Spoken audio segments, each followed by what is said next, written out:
What is up, everybody? It's me, Brother Zero. Today with me is Dre, hi, man. and we got a league episode today for you, but some of it's like universally used. We do have 3 articles from the Daily Dot. One is wrote by Jacob Wolf. The second one is wrote by Kaloum Leslie, and then the third one is Written by Sarah Weller. Sarah Weller. There you go. Wait, did you say Callum Leslie or Kaloum Leslie? So, anyways, It's Callum Leslie. we do have a juicy tidbit for you that will be coming up later on in the show. Anyways, let's start off with the first section. It's actually talking about Ember. You remember how we talked about them, like 10 weeks ago? Yeah, when we were talking about player salaries and that sort of stuff. Since they were a pretty hot topic regarding player salaries, because, they announced theirs, and they're the first... Well, they didn't, but their father-parent team did. And that was the first team to ever announce their player salaries, make them public. Well, I mean, why wouldn't you when their player salaries were averaging like $80,000? Yeah, $70,000 to $80,000 a year, which is more than I think Doublelift is making. So it's a little ridiculous. Granted, we don't know how much Doublelift's making because it's not public, which is kind of like what we were just talking about. Anyway, basically, what happened at Team Ember is they had all these capitalists and these venture capitalists that were investing in the team. And the team didn't exactly perform. They had an upset loss to TDK, and they're going to the Challengers promotion tournament, but they're slightly underperforming. And all those venture capitalists that paid for the whole Challenger series, all the way up to the tournament, which decides if you make it into the LCS. They all yanked all their funding and have pulled out.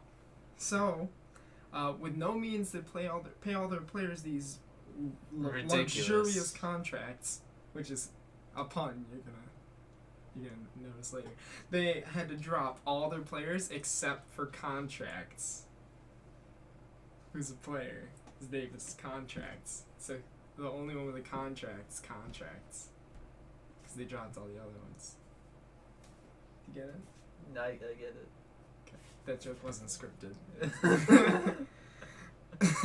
he caught on about halfway through. Anyway, so this is a pretty big deal for them because they're gonna have to go into the promotion tournament with an entirely new roster that they've never played with before except for contracts. So maybe they'll have to bring back Glebe, who at one point played for the team, but I mean, okay, when I was reading this article too, something that I don't understand, right? You pay for Golden Glue for over $100K. Mm-hmm. You lose all of your funding.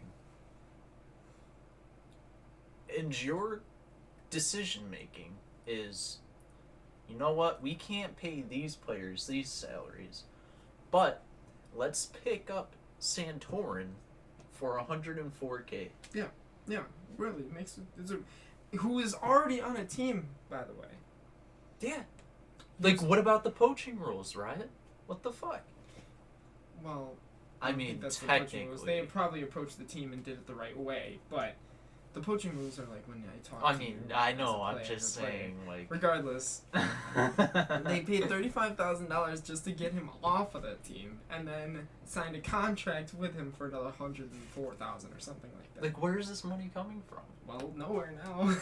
So they're definitely a team that might be kind of fun to watch. See if they're gonna get stomped. See if they'll come up with some sort of miracle and manage to beat TDK and get back into the LCS. I mean, even if they do make it into the LCS, the stipend will just cover the players' salaries. Where are they going to live? Well, I mean, even if they do get into the LCS, they'll probably just sell their LCS spot like everyone else does. So, I mean, yeah, that's all we got for Ember, though. It's definitely a pretty interesting Story. Yeah, the article's pretty good, too. So, go ahead and tap into that. But, moving on to our next bit. Alright, so our second story is... Sorry, there's something stuck in my nose. Let's keep going. So, the... Focus. One take, Jake. So, anyways, this story is actually talking about, like, sponsorships and more, like, capitalist money coming into esports. So, It's the opposite. Basically, what we just talked about with Ember. It's the opposite. So... what we're talking about is, if you haven't heard, if you live under a rock, Shaquille O'Neal, A-Rod, I didn't hear about it before reading the article. And Jimmy Rollins. I mean, you may know the first two names. The third name... He's a pitcher for, I think, the Chicago White Sox. Yes. Anyways, so those three people have invested their money into NRG Esports. I'm the Chicago White Sox. Kill me, please. The Cubs play in Chicago. What am I talking about? The article says. Let me just read it. So, keep talking. Anyways, no, I was right. It is the Chicago White Sox. So where do the Cubs play? Chicago. Are there two MLB teams in Chicago? Anyways, No, John. Because the Indians are in Cleveland. Where do the Cubs? Focus. Back on track. Leave it in the comments. Where do the Cubs play? So pretty sure it's Chicago.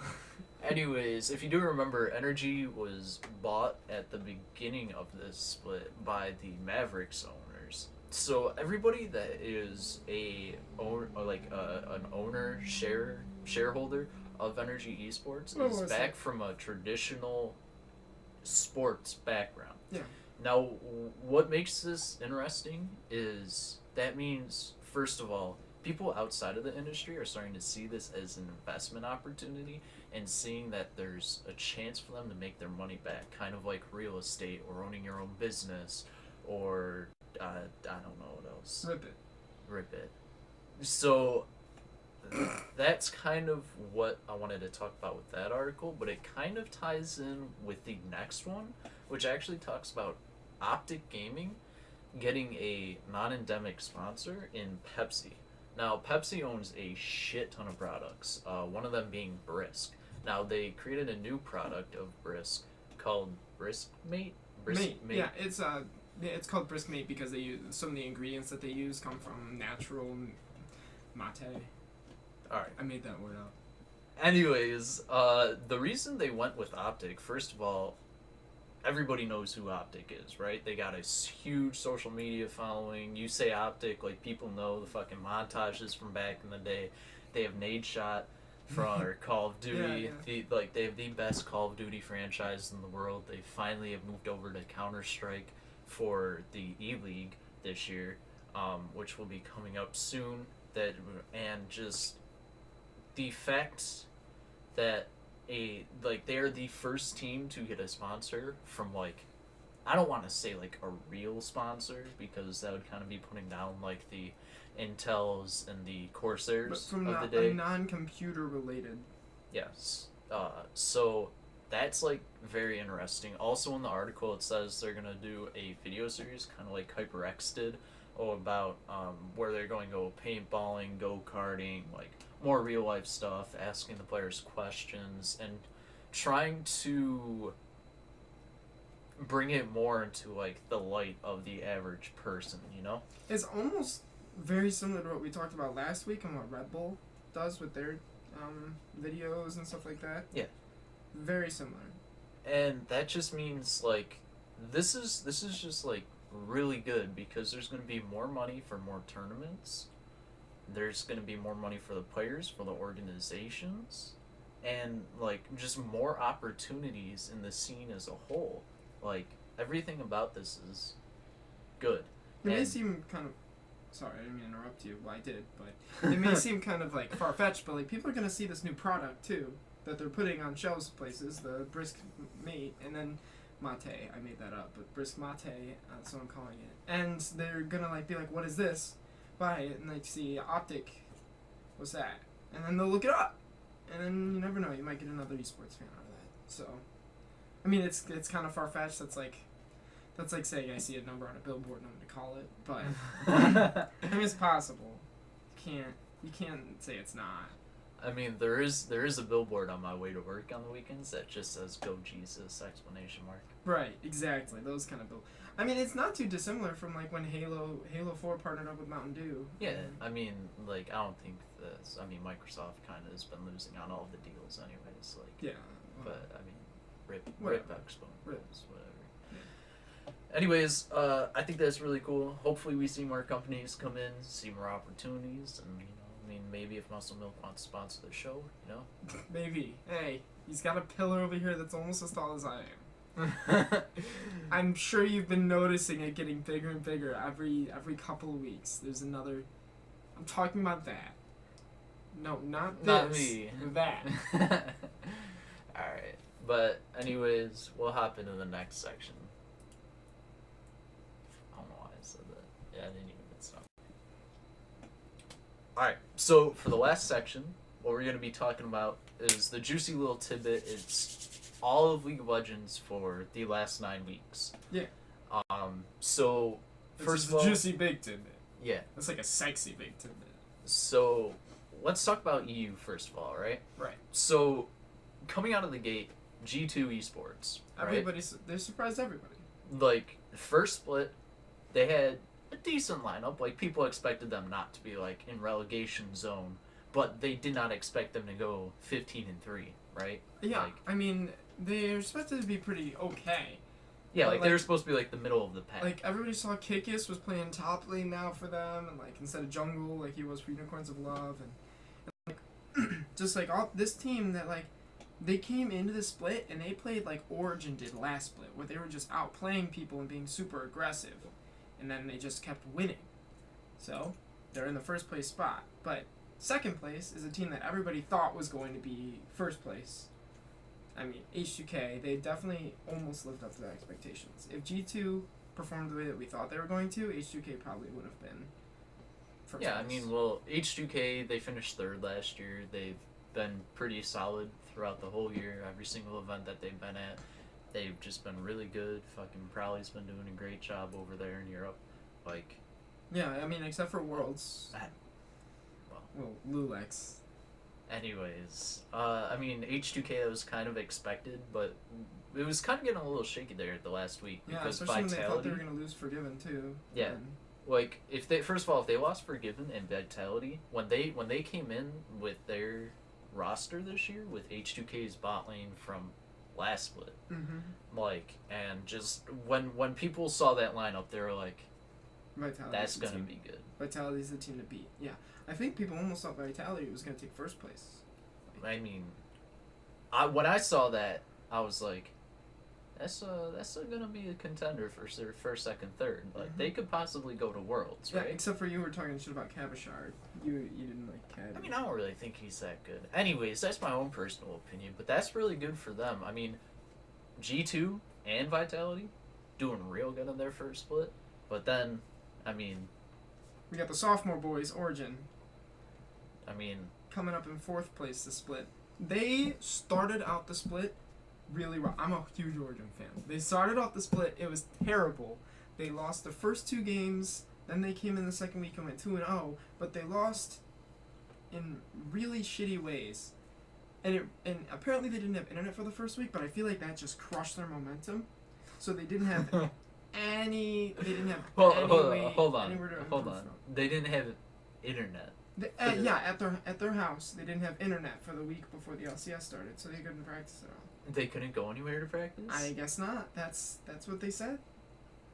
Okay. Anyway, so they really disappointed this split, but honestly, with power teams like H2K and Vitality ahead of them, I mean, G2 still a surprise, but they were probably not going to be above third, and they got fourth. So. And then coming in like in the middle of the pack, like they're gonna be in playoffs, but like nobody really expects them to win, is Unicorns of Love. I mean, like you said, they lost Kikis in the jungle. They didn't really do much like all year. They had 3 or 4 different starting junglers this year. Yeah. 3 or 4, and one of them was Lulex, so you know the team is desperate. Like, I mean, it's a middle of the pack team. They're gonna stay in the LCS, but I wouldn't really expect much of them. And Fnatic, this is the second time in a row that they've had a freshman, a new composition of players.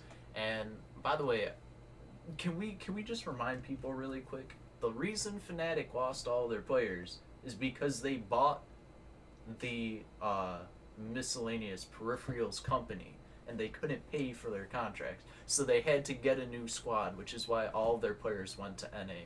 So don't feel bad for Fnatic, okay?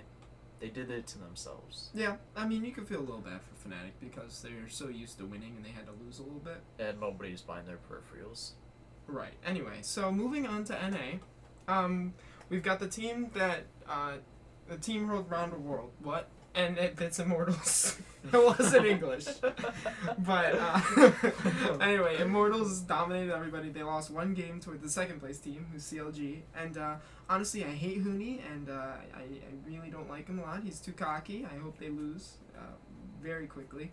Well, I mean, it's not. I mean, their whole roster is really good. Yeah, they're Adrian was my top performing player in my fantasy, like what's it called, league this year. So just to put that, their support was my top performing player on my team, and I came in third place. All right. Nothing to shake a tail feather. I mean, yeah, Immortals was expected, and then coming in like in second place was CLG. Thank God. So they get by the way, first and second get first round buys. Yeah, so they're automatically in the semifinals. Mm-hmm. But I mean, when you're looking at NA, you think of CLG, Curse or Team Liquid, and TSM. Those three have Cloud9. And Cloud9. Yeah. I already said Cloud9. No, you did not. You said you're right. CLG, You're right. Liquid. Those are the TSM. those are the four organizations you think of when you think of NA, right? So it's kind of like a weird like which one of them is going to be win. the most solid throughout the whole split, and CLG was, and they got second place. I don't know about that because I think Cloud9 was a better team in this split. I mean, both of them performed really well. CLG had that upset against Immortals, and that's what put them in second place. And they also beat Cloud9, but they went 1-1. Yeah. So. I mean, either way, it was really close, and like you said, because CLG beat Immortals, they got second place.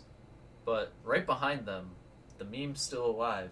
Liquid's fourth. Yeah, Liquid is fourth, but Cloud9's third place, by the way. We don't really have to talk too much about that. It was like basically even with CLG, and the one game that has them apart is the victory over Immortals. Anyway, also Cloud9 lost to Relegates, I think, so that happened. Anyway, so fourth place, Liquid, the Dream. They really surged in the second half of the split. I mean, they had some really good momentum coming up all the way into the last week when they lost to NRG. But because NRG still lost to, I believe, TSM, they managed to take the fourth place spot instead of the fifth or sixth place spot, which NRG and TSM are both tied for those last two places.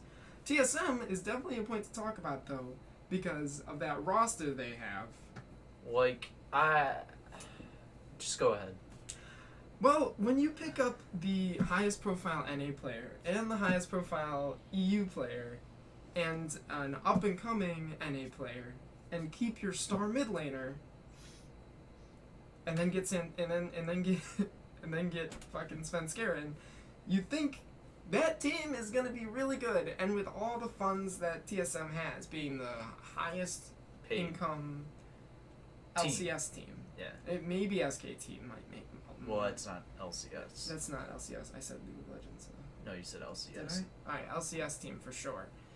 It's just like really surprising how poorly they did. Like they're 2 games away? They're 3 games away from the 7th place team. I mean, I don't like TSM, so I don't want to say anything about this, but they're in the bottom spot going into playoffs. Bottom spot, which is. They got a long road to go, and I don't think they're going to make it. Yeah, and I think some people are definitely going to get the boot from Reggie. I think Reggie should try booting himself because I think he's making some bad decisions, and that's making his team He's been making bad decisions for a while. I think he's got to really look at how he's structuring this team and take a nice good look at them, because that's like the New England Patriots going 4-12 in a season. It's real bad. If you don't get it, if you don't understand NFL, that's real bad. That's bad. But the only other thing that we really want to talk about, though, or that I really want to talk about, is it is a relegation team, the Renegades. Now it looked like they were. John wants to talk about the Renegades. It looked like they were going to be 10th, and they were going to have to go with the whole promotion tournament. But just like Cloud9 last season, they surge at the end, and they prevent themselves from having to play the 2 extra series, and it automatically puts them in the double elimination for the promotion tournament, which gives them a better chance of making it back into the LCS. Also, the only other thing I really want to say about the Renegades is it looks like Crumbs is like the only happy person on that team. Like, if you look at their player cams or like before the games, he's the only one that's like smiling. I heard Crumbs is very upset with the team and irritated with them, but I mean, yeah, but he looks happy though. Like in that last week when they won the 2 games, it looked like that was the first time we saw them happy in a while, and I think they made a nice move by picking up Seraph and Ninja. Yeah, like that was real good. That was very, very good. Because RF wasn't holding his own, Flares was definitely not holding his own, and Alex Ish is a player that should have been retired a long time ago. So, and like, I don't know. The only like implication is like if TDK doesn't make it, like they're gonna be regretting their decision to let go of those players because. Yeah, well, I mean, Seraph is just a guy that's been in the LCS for so many different teams now. It's kind of like, oh, what was his name? Oh my god, Chris. Do you remember Chris? No, I don't. Exactly. He's been on so many different teams, and it just... So, what else is going on here with the standings? Oh yeah, Dignitas. The sad story. Okay, well, here's the thing, right? In my opinion, I thought their EU team was a hell of a lot stronger than their NA team. Yeah, at the beginning of in the off season, they made that decision where they had to keep either the EU team or the NA team. And they sold the NA team. They sold the EU team. EU team. And what team is that EU team now? I don't remember. I think it's either Vitality or Splice. Yeah, Vitality or Splice. Either way. If it's Vitality, they. Either way, even if it's Splice or Vitality, you're in a better place. They have a better record, both of them. I think than NA were Dignitas. Splice in the 7th place. Oh. Yes, and they had one more win than Dignitas. Like, either way, you like that squad was better. Yeah, and you know, out of the Dignitas roster, I mean, the only player that I see that really makes me happy. Shifter. Yeah, I guess he's so good, and he just needs to be on a better team. It reminds me of Power Vivo last year in Unicorns of Love.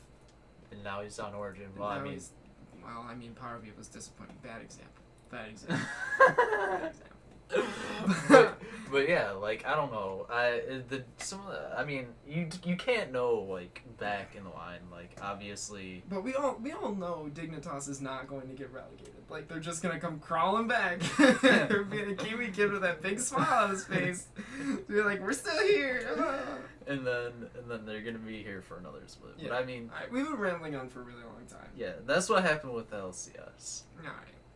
Well, I guess we can outro now. Thanks for watching this episode of Esports Upload. If you have any concerns, comments, or questions, please be sure to let us know and fill us in on anything you might have to tell us. We'll see you guys after the LCS playoffs. I mean, I've made some predictions. I don't think we're gonna share them right now because last time we made predictions, things went kind of AWOL at Worlds. So we're gonna definitely we're gonna hold them in this time. All right, but we'll see you all next time in the next episode. Any closing comments, John? Adios. Adios, motherfucker.